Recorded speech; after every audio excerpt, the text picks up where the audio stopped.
红场阅兵前，无人机夜袭克里姆林宫，是刺杀还是示威？想要达到什么样的目的？各位网友，大家好，我是刘小飞。按照惯例呢，每年这个5月9号啊，俄罗斯会照例在红场进行胜利日阅兵。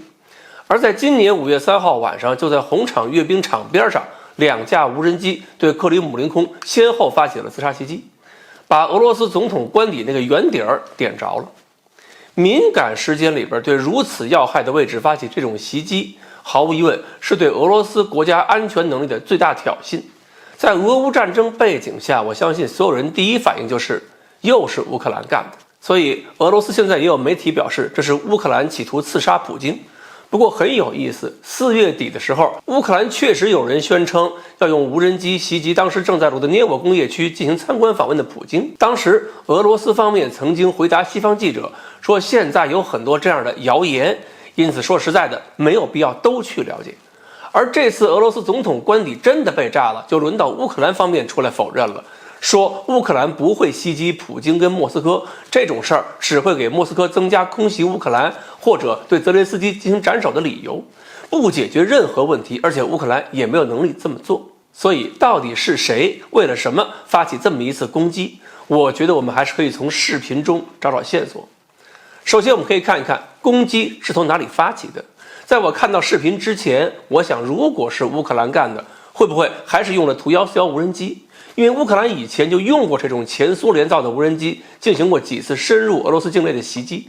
无人机航程也比较大。不过看到视频后发现，这次袭击用的是很小的低速无人机，有人说是乌克兰的 UJ-22，不过从视频上看不出来是不是，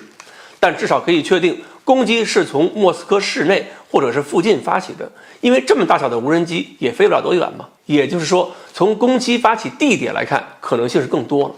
其次，爆炸方式也应该是远距离遥控起爆，因为无人机爆炸的时候并没有撞上建筑，而是在建筑上方几米的位置爆炸的，并且这种建筑的圆顶并不是住人的，所以从这个攻击手法来看，不像是针对普京进行刺杀，否则应该冲向普京所在房间那个窗户，或者干脆在阅兵的时候往主席台上撞。炸总统官邸圆顶这种事儿，更像是要闹出一个人人看得见的大动静，至少是在红场阅兵之前打脸莫斯科的防空系统，同时又不让后果严重到彻底不可收拾。我感觉啊，有几类人有能力有意图发起这种袭击，其中乌克兰方面的嫌疑仍然最大，即使不是乌克兰最高层下的命令，也很难保证不是中下层某些激进力量自行其事采取行动。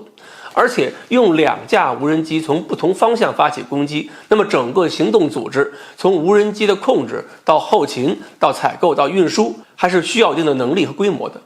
这么干也许是打算给阅兵制造一下紧张氛围，让俄罗斯民众产生不安全感，减少对俄罗斯政府跟军队能力的信任，这就是一种心理战了。还有一种可能性就是俄罗斯国内的反普京力量下的手，比如说车臣、格鲁吉亚等地都有因为民族跟宗教问题对俄罗斯存在积怨的人。这时候趁着俄乌战争，也许有人想趁机把水搅浑，只要战争不停，俄罗斯继续消耗，他们趁机发难的机会也就会越多。而且莫斯科多半也会把账算在泽连斯基头上，不管是不是乌克兰干的，只有大力度空袭乌克兰，俄罗斯军方才能给民众一个交代，树立他们的信心。所以呢，现在仅凭着现有的信息，我们还没法做出准确判断。但是这件事发生以后，俄乌冲突要停下来，那可真的比以前就困难多了。